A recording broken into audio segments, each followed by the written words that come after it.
নয়া রাজনৈতিক দল জাতীয় নাগরিক পার্টির আত্মপ্রকাশ আজ। সংসদের সামনে সমাবেশ বিকেলে।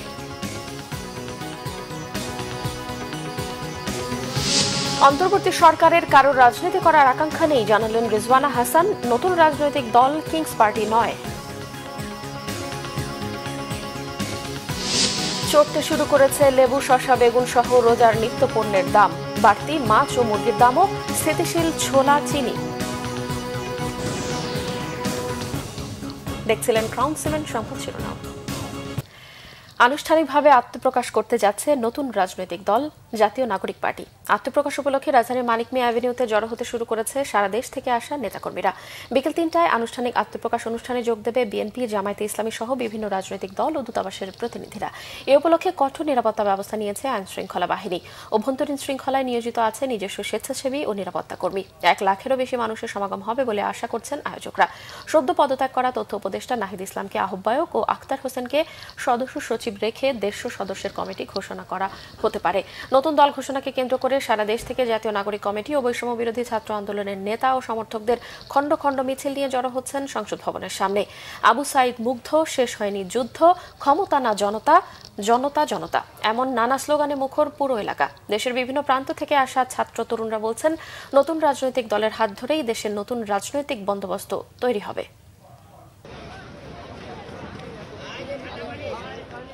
একটা রাষ্ট্র ক্ষমতা এবং রাষ্ট্রের সকল সুযোগ সুবিধা সকল নাগরিকের সমানভাগে পাওয়া উচিত। এটা পরিবার কেন্দ্রিক হওয়া উচিত না। আমরা আশা করি আমাদের আজকে যে রাজনৈতিক দলটা প্রকাশ হতে যাচ্ছে, এই রাজনৈতিক দল এই তরুণ প্রজন্মের নেতৃত্বে এটা সম্ভব হবে। এই দেশ হবে দেশের জনগণের। জাতীয় নাগরিক পার্টি যেন একটি সুন্দর বিনির্মাণ বাংলাদেশ তৈরি করতে পারে। ছাত্ররা সামনের দিকে এগিয়ে যাক, এইটাই আমাদের প্রত্যাশা। দর্শক, এই মুহূর্তে মানিক মিয়া অ্যাভিনিউতে আছেন আমাদের সিনিয়র রিপোর্টার ওবায়দুল্লাহ মামুন। সরাসরি যুক্ত হচ্ছে তার সাথে। ওবায়দুল্লাহ, নতুন দল প্রকাশের আনুষ্ঠানিকতার সর্বশেষ কি খবর আছে আপনার কাছে জানাবেন? নতুন একটি রাজনৈতিক দলের আত্মপ্রকাশ করতে যাচ্ছে, সেটির নামও কিন্তু ইতিমধ্যে গতকাল থেকেই গণমাধ্যমে এসেছে যে জাতীয় নাগরিক পার্টি হবে। সেই নাগরিক পার্টির কিন্তু যে মুখ্য অর্থাৎ ৭-৮টি পদের নামও কিন্তু ইতিমধ্যে অনানুষ্ঠানিকভাবে প্রকাশ করা হচ্ছে। আজকে যেহেতু দলের আত্মপ্রকাশ এবং সেই বিকেল ৩টায় মানিক মিয়া এভিনিউ অর্থাৎ জাতীয় সংসদ ভবনের সামনে যে সড়কটি রয়েছে মানিক মিয়া এভিনিউ, সেই মানিক মিয়া এভিনিউতে বিকেল বেলা ৩টায় কিন্তু অনুষ্ঠান শুরু হবে এবং সেই অনুষ্ঠানেই কিন্তু আজকে এই দলের আনুষ্ঠানিক নাম এবং কারা থাকছেন, পূর্ণাঙ্গ যে ১৫১ সদস্য বিশিষ্ট কমিটির কথা বলা হয়েছে তাদের নামও কিন্তু প্রকাশ করা হবে আজকের এই আত্মপ্রকাশ অনুষ্ঠানে। এবং ইতিমধ্যে কিন্তু যে মূল স্টেজটি অর্থাৎ মানিক মিয়া এভিনিউর প্রধান যে সড়ক রয়েছে সেখানে কিন্তু এই মুহূর্তে বলা চলে যে গণমাধ্যম কর্মী, নিরাপত্তা কর্মী, স্বেচ্ছাসেবকদের দখল রয়েছে পুরোটি। এবং এর বাইরে অর্থাৎ এখানে বেশ কিছু আসন রয়েছে অর্থাৎ সাদা চেয়ার দেয়া, এর বাইরে কিন্তু রয়েছে যে সাধারণ মানুষ সারা বাংলাদেশ থেকে যারা আসবেন, বিশেষ করে তরুণ সমাজ যাদের আকাঙ্ক্ষার উপর ভিত্তি করে কিন্তু এই নতুন দলের সৃষ্টি, নতুন দলের আত্মপ্রকাশ, সে সকল মানুষরা কিন্তু এর বাইরে অবস্থান করবেন এবং সাদা চেয়ারগুলিতে জুলাই বিপ্লবে যে আহত এবং নিহত সদস্য রয়েছেন সে সকল পরিবারের সদস্য থাকবেন। এবং আমার পেছনে যে ভিআইপি চেয়ারগুলি রয়েছে সেখানে সরকারি বিভিন্ন গুরুত্বপূর্ণ দায়িত্বশীলরা আসবেন এবং বিভিন্ন দূতাবাসের লোকজনরা প্রতিনিধি যারা রয়েছেন তারাও আসার কথা রয়েছে, কারণ তাদেরকেও আমন্ত্রণ জানিয়েছে নতুন যে রাজনৈতিক দল জাতীয় নাগরিক পার্টি, সেই নাগরিক পার্টি থেকে কিন্তু এটি বলা হয়েছে। এবং ওদের এই দলের যে আনুষ্ঠানিকতা বিকেল ৩টায় জাতীয় সঙ্গীতের মধ্য দিয়ে শুরু হবে এবং জুলাই বিপ্লবে যারা শাহাদাত বরণ করেছেন তাদের উদ্দেশ্যে নীরবতা পালন করা হবে। এবং আরেকটি বিষয় বলে কি, জনমানুষের যে জন আকাঙ্ক্ষার উদ্দেশ্যে যে এই নতুন বাংলাদেশের বন্দোবস্ত করার লক্ষ্যে এই দল তরুণদের হাত দিয়ে গঠিত হচ্ছে, যার আজকে আত্মপ্রকাশ, সেই দলটির যে নেতৃত্বে যারা থাকছেন, জুলাই বিপ্লব যাদের হাত দিয়ে ছাত্র জনতার যে বিপ্লব হয়েছে সেই তরুণদের মাধ্যমে কিন্তু এই সংগঠন হবে। তবে এই তরুণদের বাইরেও কিন্তু এখানে বিভিন্ন শ্রেণী পেশার মানুষ, বিভিন্ন অর্থাৎ বুদ্ধিজীবী, শিক্ষক, সাহিত্যিক, সাংবাদিক সহ সমাজের নানা শ্রেণীর মানুষ এই নতুন রাজনৈতিক যে প্ল্যাটফর্ম সেখানে তারা থাকছেন। এমনটা কিন্তু গতকালও এই জাতীয় নাগরিক পার্টির যারা প্রতিনিধিত্ব করছেন তারা কিন্তু এমনটি বলছেন যে এই নতুন যে রাজনৈতিক দলটি হবে তারা জনমানুষের আশা আকাঙ্ক্ষা পূরণ করবেন, নতুন একটি বাংলাদেশ বিনির্মাণ করবে, নতুন বাংলাদেশের যে স্বপ্ন দেখছে বৈষম্যহীন বাংলাদেশ, সেই বৈষম্যহীন বাংলাদেশকে কিন্তু এই নতুন রাজনৈতিক প্ল্যাটফর্মটি জনমানুষের দল হয়ে, গণমানুষের রাজনৈতিক দল হয়ে আগামীতে জাতীয় সংসদ নির্বাচন রয়েছে সেই সংসদ নির্বাচনেও তরুণদের প্রতিনিধিত্ব করতে চায়, তরুণরাই আগামী জাতীয় সংসদে নেতৃত্ব দিতে চায়, জনমানুষের কথা বলতে চায়, গণমানুষের কথা বলতে চায়, এবং সেই লক্ষ্যেই কিন্তু আজকে মানিক মিয়া এভিনিউতে লক্ষাধিক মানুষের সমাগম ঘটবে, এমনটাই কিন্তু জাতীয় নাগরিক পার্টির পক্ষ থেকে বলা হচ্ছে। এবং এই পার্টির নতুন যে দল, এই দলের অর্থাৎ সদ্য যে পদত্যাগ করেছেন তথ্য প্রযুক্তি মন্ত্রণালয় থেকে নাহিদ ইসলাম, তিনি আহ্বায়ক হিসেবে থাকছেন, এবং আক্তার হোসেনকে সদস্য সচিব করে মোট 8 জনের একটি নাম কিন্তু গতকাল পর্যন্ত গণমাধ্যমে এসেছে, এবং 151 সদস্য বিশিষ্ট একটি কমিটি করার কথা রয়েছে এই আজকের এই আত্মপ্রকাশ অনুষ্ঠান থেকে। মামুন, আপনাকে ধন্যবাদ। জাতীয় নাগরিক পার্টির দর্শক, নতুন দল আত্মপ্রকাশের সম্পর্কে মানিক মিয়া এভিনিউ থেকে জানাচ্ছিলেন সহকর্মী ওবায়দুল্লাহ মামুন। দর্শক, এই মুহূর্তে সংসদ ভবন এলাকায় রয়েছেন সহকর্মী নাবিল জাহাঙ্গীর, সরাসরি যুক্ত হব তার সঙ্গে। নাবিল, নতুন রাজনৈতিক দলের আত্মপ্রকাশ উপলক্ষে মানিক মিয়া এভিনিউ এবং আশপাশের এলাকাগুলোর পরিস্থিতি কেমন দেখছেন? কনক, আপনি জানেন যে আজ বিকেল 3টায় কিন্তু নতুন যে রাজনৈতিক দল জাতীয় নাগরিক পার্টি সেটির আত্মপ্রকাশের অনুষ্ঠান রয়েছে। কিন্তু আমরা লক্ষ্য করেছি সকাল থেকেই কিন্তু নানা শ্রেণী পেশার মানুষ ঢাকা এবং বাংলাদেশের বিভিন্ন প্রান্ত থেকে কিন্তু মানিক মিয়া এভিনিউ এবং আশপাশের যে এলাকা সেই এলাকাটিতে এসে উপস্থিত হয়েছেন। এবং এই যে মানিক মিয়া এভিনিউ সংসদের সামনে যে রাস্তাটি, সেই রাস্তাটি কিন্তু বন্ধ করে এই অনুষ্ঠানের আয়োজন করা হয়েছে। তবে অন্য পাশে যে রাস্তাটি সেটি কিন্তু খোলা আছে, সেটিতে এখনো যানবাহন কিছুটা চলাচল করছে। এছাড়া যারা এখানে এসেছেন, যারা নতুন এই রাজনৈতিক দলটির সমর্থক রয়েছেন, আমরা তাদের সাথে কথা বলেছি। তারা যেটি আমাদেরকে জানিয়েছেন যে তারা কিন্তু এই নতুন রাজনৈতিক দলটির কাছ থেকে আসলে নতুন ধরনের রাজনৈতিক বন্দোবস্ত আশা করছেন। তারা বলছেন যে দীর্ঘদিন ধরে স্বাধীনতার পর থেকে এখন পর্যন্ত যে ধরনের বৈষম্য হয়েছে, বিভিন্ন বৈষম্য যেটি রয়েছে সেটি তারা দূর করতে কাজ করবে। তাছাড়া জুলাই আন্দোলনে যারা শহীদ রয়েছেন, যারা আহত রয়েছেন, তাদের পরিবারের উন্নয়নে কাজ করবে। সেই সাথে গণহত্যার বিচারটিও কিন্তু কনক তারা বলছেন যে জুলাই গণহত্যার বিচারে এই যে নতুন রাজনৈতিক দল, সেই রাজনৈতিক দলটি কিন্তু ভূমিকা রাখার চেষ্টা করবে। এবং আপনি জানেন যে আজকে শুক্রবার জুম্মার নামাজের কারণে কিন্তু আমরা দেখেছি যে অনেকেই আশেপাশের মসজিদগুলোতে চলে গেছেন এবং নামাজের পর থেকে কিন্তু ভিড় বাড়তে শুরু করেছে। যেহেতু বিকেল 3টা থেকে মূল অনুষ্ঠান শুরু হওয়ার কথা, ধারণা করা হচ্ছে যে সময়ের সাথে এই ভিড় কিন্তু আরও বাড়বে। এবং যারা এই নতুন দলটির সাথে রয়েছেন তারা আমাদেরকে যেটি বলেছেন যে তারা আশা করছেন যে বেশ বড় একটি জমায়েত কিন্তু এই মানিক মিয়া এভিনিউতে আজকে তারা আশা করছেন। কনক। নাবিল, আপনাকে ধন্যবাদ। নতুন রাজনৈতিক দলের মাধ্যমে রাজনীতিতে একটি ইতিবাচক ধারা সৃষ্টি হচ্ছে বলে মন্তব্য করেছেন পরিবেশ ও বন উপদেষ্টা সৈয়দা রিজওয়ানা হাসান। ঢাকা বিশ্ববিদ্যালয়ের ভূগোল ও পরিবেশ বিজ্ঞান বিভাগের ৭৫তম বর্ষপূর্তি উপলক্ষে আয়োজিত অনুষ্ঠানে তিনি এসব কথা বলেন। সৈয়দা রিজওয়ানা হাসান আরও বলেন, দেশের রাজনীতিতে গুণগত পরিবর্তন দরকার। যেই শক্তি দেশের জন্য ইতিবাচক হিসেবে কাজ করবে তাদের সবার জন্য শুভকামনা জানান তিনি। তবে নতুনদের নিয়ে গঠিত বলেই সব সমস্যার সমাধান হয়ে যাবে বিষয়টা এমন নয় বলেও মতামত তার। বলেন, রাজনৈতিক দলের সমালোচনা থাকা স্বাভাবিক, বরং না থাকাটাই অস্বাভাবিক। স্পষ্ট জানিয়ে দেন, অন্তর্বর্তী সরকারের কারোই রাজনীতি করার আকাঙ্ক্ষা নেই। কোনো দিক থেকেই নতুন রাজনৈতিক দল কিংস পার্টি নয় বলেও মন্তব্য করেন পরিবেশ ও বন উপদেষ্টা। আমার কাছে মনে হয় না যে ডিবি হেফাজতে থেকে, আয়নাঘরে থেকে, সেখান থেকে বের হয়ে রাজনৈতিক দল গঠন করাকে কিভাবে আমরা কিংস পার্টির সাথে তুলনা করতে পারি, এটা কিন্তু আমি বুঝতে পারছি না। তারা ভিতর থেকে একটা তাড়না অনুভব করেছে যে গতানুগতিক রাজনীতির বাইরে তারা যে নতুন কিছু করতে চায়। এবং এই দাবিটা কিন্তু যখন নাহিদ সরকারে ছিল, এই দাবিটা যে রাজপথে অনুপস্থিত ছিল তা কিন্তু না। দাবিটা কিন্তু রাজপথ থেকেই এসছে। তারা একত্রে হয়েছে, তারা সংঘর্ষে জড়িয়েছে, তারা তর্ক বিবাদে জড়িয়েছে। সেখান থেকে যেটা নাহিদ তার পদত্যাগপত্রে বলেছে যে আমি মনে করি সরকারে থাকার চাইতে রাজপথে আমি বেশি অবদান রাখতে পারবো। এটা কেমন করে কিংস পার্টি হলো? শেখ হাসিনার আমলে হওয়া সকল হত্যাকাণ্ডের বিচার করতে ইচ্ছুক অন্তর্বর্তী সরকার, তবে এর জন্য সময় দিতে হবে। তাই সবাইকে ধৈর্য ধরার আহ্বান জানিয়েছেন প্রধান উপদেষ্টার প্রেস সচিব শফিকুল আলম। সকালে এফডিসিতে শাপলা চত্বরে হত্যাকাণ্ড শীর্ষক ছায়া সংসদে ডিবেট ফর ডেমোক্রেসির অনুষ্ঠানে প্রেস সচিব শফিকুল আলম বলেন, ফ্যাসিস্ট সরকারের আমলে হওয়া গুম খুন নিয়ে তদন্ত করে যাচ্ছে সরকার, তবে জুলাই হত্যার অগ্রাধিকার পাচ্ছে সরকারের কাছে। তিনি বলেন, শাপলা চত্বরে হত্যাকাণ্ডে ঠিক কতজন মারা গেছে তা এখনো নির্ধারিত হয়নি। মৃতের প্রকৃত সংখ্যা নির্ধারণে হেফাজতে ইসলামের গবেষণা করা উচিত বলেও পরামর্শ দেন প্রেস সচিব। তিনি বলেন, ক্ষমতার পাক্কাপাক্কি বন্দোবস্ত করতে শাপলা চত্বরের গণহত্যা চালানো হয়। হেফাজতের যারা সেন্ট্রাল লিডার আছেন, তাদের তো রিসার্চ উইং আছে, তারা আসলে নাম ধরে ধরে কারা কারা কতজন মারা গেছে এটা বের করা। সরকার যে কথাটা বলছে, ইন্টারন্যাশনাল হিউম্যান রাইটস গ্রুপগুলো বলে যে প্রায় 60 জনের মতো, 60-61 জন মারা গিয়েছে। আর হেফাজত ওনারা বলেন যে এখানে কয়েক হাজার লোক মারা, যারাই যে কোনটা সত্য এটা জানার জন্য যেটা হওয়া উচিত, আমার মনে হয় যে সরকারি ভাবে থেকেও হেফাজতও এখানে একটা রোল আছে। হেফাজতের উচিত জানা, নিজেই রিসার্চ করে বলা যে আসলে কতজন মারা গেছে, কারা কারা মারা গেলেন। নিষিদ্ধ ঘটিত ছাত্রলীগের চট্টগ্রাম প্রকৌশল ও প্রযুক্তি বিশ্ববিদ্যালয় চুয়েট শাখার সভাপতি সাগরময় আচার্যকে গ্রেফতার করা হয়েছে।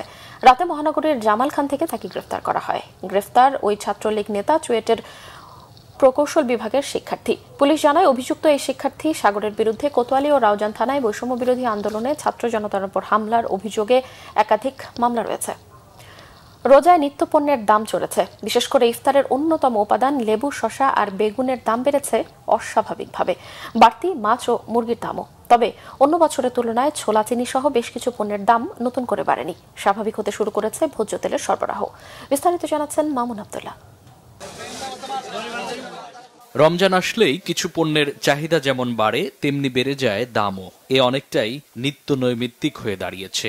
এবারও ব্যত্যয় ঘটেনি তার। তবে রমজানের প্রয়োজনীয় কিছু পণ্যের দাম কমায় স্বস্তির কথাও জানান ক্রেতারা। ছোলা, বেসন আর চিনির দামে সমস্যা না দেখলেও তেল নিয়ে আছে বিস্তর অভিযোগ। যদিও বিক্রেতারা বলছেন তেলের সরবরাহ স্বাভাবিক হচ্ছে। আলহামদুলিল্লাহ সব জিনিসের দাম একটু কম আছে। যদি এই অবস্থা থাকে সাধারণ জনগণ যারা তারা রোজা ভালো করে রাখতে পারবে, তারা ভালো থাকবে। যে ছোলা ছিল এক সপ্তাহ 110, এখন 100 টাকা। খেসার ডাল ছিল 115-20, এখন 110। ডাবলি ছিল 90, এখন 70। চিনি 160 টাকা, লাল চিনি এখন 140 টাকা। সাদা চিনি 140 টাকা ছিল, এখন 120 টাকা। চাহিদা বাড়তি আর সরবরাহ কমার অজুহাতে মাছের দাম বাড়ার অভিযোগ বিক্রেতাদের। কেজিতে 10 থেকে 20 টাকা বাড়ার কথা বললেও ক্রেতারা বলছেন তার চেয়েও বেশি বেড়েছে মাছের দাম। কেজিতে 15 থেকে 20 টাকা বেড়ে ব্রয়লার 210 ও সোনালী মুরগি বিক্রি হচ্ছে 310 টাকায়। ক্রেতারা বলছেন সুযোগ সন্ধানী বিক্রেতাদের বিরুদ্ধে নেই কোনো অভিযান। গত সপ্তাহে থেকে এই সপ্তাহে ব্রয়লারের দামটা একটু বেশি আর কি। যেমন হচ্ছে রমজান উপলক্ষে মানুষ অগ্রিম বাজার করতেছে। প্রত্যেক বছরই রমজান আসার আগেই সবকিছুর দাম বেড়ে যায়, তো এইটা আসলে কিছু বলার নাই। 350-400 টাকা করে কিনেছি, আজকে সেটা 550 টাকা বলা হচ্ছে। এরা আসলে সুযোগ সন্ধানী ছাড়া কিছু না। আমাদের মনিটরিং এর কোনো ব্যবস্থা নাই। মাছের দাম অল্প কিছু বাড়ছে, তেমন বেশি বাড়ে নাই। ঠিক আছে, গতকাল মাছ আসলে সরবরাহ অনেক দাম কমা ছিল। সবজির বাজারে বেশ কিছুদিন ধরেই স্বস্তি বিরাজ করলেও হঠাৎই দাম বেড়েছে ইফতারের কিছু উপকরণের। লেবু, শসা আর বেগুনের দামে আগুন। সেই তাপ লেগেছে আদা, রসুন ও পেঁয়াজেও। আগে তো 40 টাকা 80 টাকা ডজন বেশি, আর অনেক দাম বেশি। 40 টাকা ছিল, এখন তো 60 টাকা 80 টাকা নিছে এই বেগুনটা। পেঁয়াজ হলো 40 টাকা, হয়েছে 50 টাকা। রসুন হয়েছে 220-240, মানে 20 টাকা রসুন বাড়তি। শসা 20 টাকা বাড়লো। মিষ্টি কুমড়ো যেটা কিন্তু আগে 40 টাকা সেটা 60 টাকা। শসাটা ছিল আপনার গিয়া দেশি ছিল 50 টাকা, দেশি এখন গেছে প্রায় 90-100 টাকা কেজি। রোজায় নিত্যপণ্য সাধারণ মানুষের নাগালের মধ্যে রাখতে সঠিকভাবে বাজার মনিটরিং এর তাগিদ সচেতন ক্রেতাদের। মামুন আব্দুল্লাহ, বাংলা ভিশন, ঢাকা। সুস্থতার চেতনায় রাইট ফ্লোর গ্লোরি বার্তাকে ধারণ করে কক্সবাজারে প্রথমবারের মতো মেরিন ড্রাইভ রেস 2025-এর উদ্বোধন করা হয়েছে। সকালে সেনাবাহিনীর 10 পদাতিক ডিভিশন ও কক্সবাজার জেলা প্রশাসনের উদ্যোগে প্রতিযোগিতার উদ্বোধন করেন সেনাপ্রধান জেনারেল ওয়াকারুজ্জামান। এ সময় তিনি জানান, দেশের তরুণ প্রজন্ম যেন এই ধরনের প্রতিযোগিতায় অংশগ্রহণের মধ্য দিয়ে একটি সুস্থ জাতি ও দেশ গঠনে ভূমিকা রাখে। তিনি প্রতিযোগিতায় অংশগ্রহণকারীদের বিদেশিদের বিশেষভাবে ধন্যবাদ জানান। এই সাইক্লিং প্রতিযোগিতায় 6টি ক্যাটাগরিতে 26 জন নারী ও 374 জন পুরুষ সহ মোট 400 দেশি বিদেশি সাইক্লিস্ট এতে অংশ নেন। প্রতিযোগিতা শেষে সেনাপ্রধান বিজয়ীদের মাঝে পুরস্কার বিতরণ করেন। অত্যাবশ্যকীয় কৃষি ও শিল্প কারখানায় ব্যবহৃত যন্ত্র ও যন্ত্রাংশের সকল পর্যায়ের আরোপিত বর্ধিত কর প্রত্যাহারের দাবি জানিয়েছে বৈষম্যমূলক কর বৃদ্ধি প্রতিরোধ কমিটি। দাবি মানতে 7 দিনের আলটিমেটাম দিয়েছে তারা। বৃহস্পতিবার দুপুর 12টা থেকে 2টা পর্যন্ত ব্যবসা প্রতিষ্ঠান বন্ধ রেখে রাজধানীর নবাবপুর রোডে মানববন্ধন করেছে বৈষম্যমূলক কর বৃদ্ধি প্রতিরোধ কমিটি।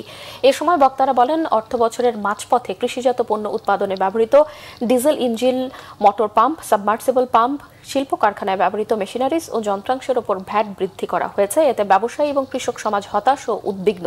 তারা বলেন, ব্যাংক ঋণের সুদের হার বৃদ্ধি পাওয়ায় ব্যবসা পরিচালনায় হিমশিম খাচ্ছেন। এ অবস্থায় কর ও ভ্যাট ব্যাপক হারে বৃদ্ধি করায় ব্যবসা বাণিজ্য স্থবির হয়ে পড়ছে এই বলা চলে মানববন্ধনে। দর্শক, অমর একুশে গ্রন্থমেলায় বিদায়ের সুর বেজেছে। শেষ দিনে আজ বইপ্রেমী ও পাঠকদের ব্যাপক সমাগম হবে বলে আশা লেখক ও প্রকাশকদের। সংবাদ সংগ্রহে মেলায় রয়েছেন আমাদের সহকর্মী ফজলে রাব্বি। যুক্ত হচ্ছে তার সাথে। রাব্বি, শিশু প্রহরে খুদে পাঠকদের ভিড় কেমন ছিল এবং শেষ দিনে মেলায় পাঠক সমাগম কেমন দেখছেন আমাদের বিস্তারিত জানাবেন। জি কনক, ধন্যবাদ। আপনি জানেন যে আজ কিন্তু শুক্রবার, সাপ্তাহিক ছুটির দিন, এবং পাশাপাশি যে অমর একুশে বইমেলা, এই অমর একুশে বইমেলার 2025-এর আজ কিন্তু শেষ দিন। এই শেষ দিন উপলক্ষে যে ধরনের ভিড় বা অতীত বছরগুলোতে যে ধরনের ভিড় আমরা দেখতে পেরেছি এবার কিন্তু আসলে সেই ধরনের ভিড় দেখা যাচ্ছে না। তবে এখন ঠিক 2:30 বাজতে গেছে, একটু পরেই কিন্তু আসলে ভিড় মানে জনসমাগম, দর্শনার্থী এবং পাঠকদের যে জনসমাগম সেটা কিন্তু আসলে আরো বেশি হবে। তো এমনটাই আসলে আশা প্রকাশ করছেন এখানকার পাঠক বা প্রকাশক, লেখকরা যারা আছে তারা এমনটাই ধারণা করছে। এবং আজ যে বইমেলার শেষ দিন, এই উপলক্ষে কিন্তু আসলে শুক্রবার যে ভোর সকালে যে শিশু প্রহরের মধ্য দিয়ে আসলে এই বইমেলার শেষ দিন কার্যক্রম শুরু হয়েছে, এই কার্যক্রম কিন্তু আসলে তার পরবর্তীতে কিছুটা, আমি সকাল থেকে এখন অবস্থিত ছিলাম, তার পরবর্তী কিছুটা আসলে জনসমাগম দেখা গেছে পাঠকদের, কিন্তু এখন পর্যন্ত কিন্তু আসলে ওই ধরনের যে জনসমুদ্র বা জনসমাগম শেষ দিন উপলক্ষে থাকে সেটা কিন্তু আসলে এখন পর্যন্ত দেখা যাচ্ছে না। তবে আপনি জানেন যে আজ যেহেতু এই বইমেলার শেষ দিন এবং অতীতে যেমন বইমেলার সময় বাড়ানো হয়েছে, এবার কিন্তু বাড়ানো হয়নি, যার ফলে আসলে যে প্রকাশক তারা ধারণা করছে যে কিছুক্ষণ পরে, অর্থাৎ ঠিক বিকাল নাগাদ থেকে কিন্তু আসলে পাঠকের জনসমাগম অনেক বৃদ্ধি পাবে। পাশাপাশি এই বছর কিন্তু আসলে ওই তুলনায় যেভাবে আসলে বই বিক্রি হওয়ার কথা, ওই তুলনায় কিন্তু এই বছর আসলে বিক্রি হয়নি। পাঠকরা বলছে যে তারা মাসব্যাপী যে বিক্রি হওয়ার কথা ছিল সেটা বিক্রি হয়নি। এবার বইমেলায় কিন্তু থ্রিলার, ছোট গল্প, উপন্যাস বা গোয়েন্দাগিরি, রহস্য, এই ধরনের বই কিন্তু আসলে বেশি বিক্রি হচ্ছে বলে আমাদেরকে জানিয়েছে প্রকাশকরা। পাশাপাশি যে ছোট বাচ্চাদের যে বই আছে এগুলো বিক্রি হচ্ছে, বড়দের বই বিক্রি হচ্ছে। কিন্তু কয়েকজন পাঠকের সাথে আমি কথা বলে জানতে পেরেছি, তারা ঠিক জানাচ্ছে যে অতীত বছরগুলোতে যেই ধরনের বই বিক্রি হয়ে আসছে ওই ধরনের বই এই বছর বিক্রি বেশি দেখা যাচ্ছে। অর্থাৎ যে নতুন বই আসার যে প্রবণতা বা নতুন বই যে বইমেলায় পাঠকরা আশা করে ওই বিষয়গুলো কিন্তু আসলে এই বছর চোখে পড়ছে না। তো আমার কাছে বইমেলা থেকে এটাই ছিল সর্বশেষ অবস্থা। রাব্বি, আপনাকে ধন্যবাদ। সংবাদ শেষ করব ক্রাউন 7 শিরোনামগুলো আরো একবার জানিয়ে। নয়া রাজনৈতিক দল জাতীয় নাগরিক পার্টির আত্মপ্রকাশ আজ, সংসদের সামনে সমাবেশ বিকেলে।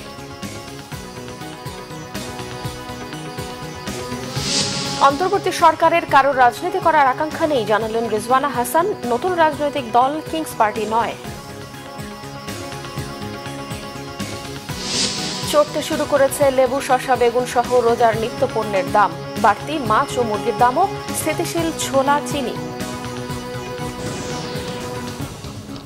দর্শক, এই ছিল এখনকার মতো। পরের সংবাদ বিকেল 4টায়, এর আগে দুপুর 3টায় রয়েছে নিউজ টপ 10 দেখার আমন্ত্রণ রইল। এছাড়াও বাংলাভিশন সংবাদ ও সংবাদ সংশ্লিষ্ট অনুষ্ঠান দেখতে ভিজিট করুন www.bvnews24.com ও facebook.com/banglavishnnews এবং সাবস্ক্রাইব করুন youtube.com/banglavishnnews। এতক্ষণ সঙ্গে থাকায় ধন্যবাদ সবাইকে।